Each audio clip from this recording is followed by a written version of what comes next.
Here we go. Hey, so a few days ago, I saw Lisa Collins read a story to kids at the Kennedy Center, and she thought no kids were watching. I think she was being humble. I think kids were watching on their parents' Facebook accounts, but man, like it was like therapy for me. And so I just thought, who are the people in this neighborhood who are like life breathers and kind of anchor points in the community, and just wanted to sit and kind of hear their voice selfishly, but then also put their voice out. And so I asked Jason Gallagher, man, if you would be willing to do this, because I know for our kids, since we've lived here in our family, you've certainly been that. And so here are the questions that we're asking everybody. I'd love to hear from you. What's the best thing that you've seen from people in Charlestown during COVID-19 right now? Oh, that's a great question, JD. I think the best thing I've seen about people from Charlestown is that even though we're part of a large city like Boston, we're such a small, tight-knit community that so many organizations and people are reaching out through email, through text, if they see me on the street, just asking what can they do to help the kids at the Harvard Kent, or what can they do to help our staff, or just even asking me like, how are you doing? Are you okay? People from Charlestown really care about each other. And, in a time where there's a crisis like this, to be in a neighborhood from like Charlestown is such a blessing. And just in general, people are so good to us. And I'm not so sure that's happening in many other places. I know that people are good to each other everywhere, but I think it's pretty unique here how people are reaching out and just offering their support in any way, shape, or form that they can. And it just lets us know that we're all working together to get through this crisis, whether we're a school principal or a police officer or a firefighter, or if we work at Whole Foods or CVS or at the bank.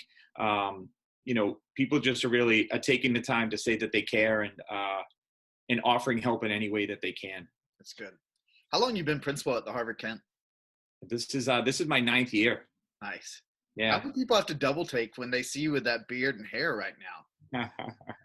And that's just about everybody. They give it like a what? Because I haven't had any facial hair or hair on my head for no joke, like 25 years. This is hippie status for me. Yeah. Oh man, that's awesome. What's one word of encouragement to people in the community right now after they get done double taking your hair and beard? If they were going to hear from you, what would you say to them just as an encouragement? I think if there's one word, I think it's believe. Believe that we can get through this. Believe that we're going to come out on the other end and we're going to be okay. Believe that the people who are making decisions are making the right ones for us. And believe in your own judgment and what you're doing for your family. So I think the big one is believe. That's good. Believe. I love that. I love that. What's the first thing when this thing's over? What's the first thing you're going to do? Jog without a mask on.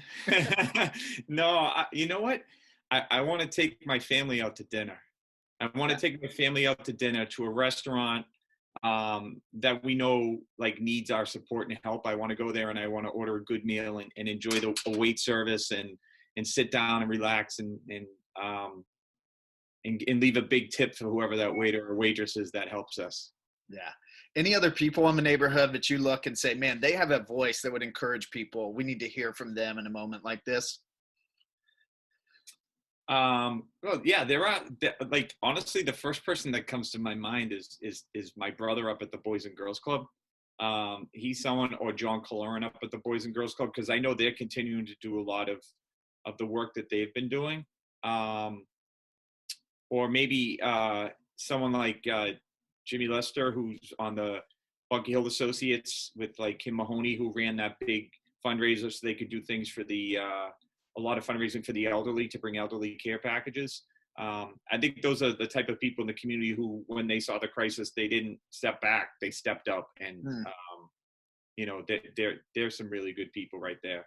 Isn't that such a cool, this isn't in my notes, but I love that about Charlestown, but it really is not just a neighborhood, but it's a community. And when you hit a crisis, people don't back away. They actually run in to say, how can we love? How can we serve? Especially the vulnerable and the kind of the least in our community, man, as Jesus refers to them. It's such a neat treat to live in a place like that.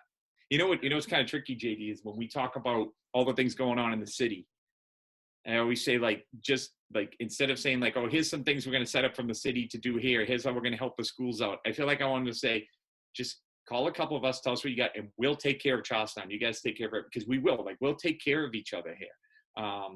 Just give us the resources, and we'll take care of each other. There's something special about being in the square mile, especially at a time like this. That's kind of helped. I know it's helped me and my family anyways, and I think it's helped a lot of people.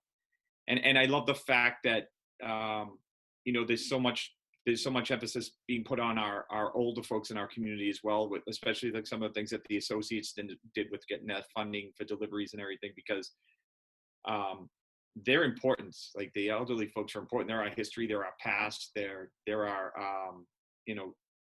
there's no Charlestown the way it is right now without them. So recognizing that is important.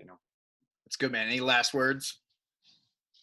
No, I hope we're looking back on this video and saying, things started to get pretty good shortly after that. You know what I mean? Yeah. And we believed our whole way through, and Charlestown made it through, shining and better than we were on March. Well, I always use like March 16th, because that's like the date that we closed school, that it felt real. You know what I mean? Even though it might have been a little bit earlier than that it started. Nice. Well, man, thank you so much for your time. Stay well, you and your family, and just continue to let us know if there's anything we can do for you. I appreciate you, Jason. Yeah, thanks, JD. Thanks to you and Natalie and the boys. You guys are great. Thanks, brother. Stay safe.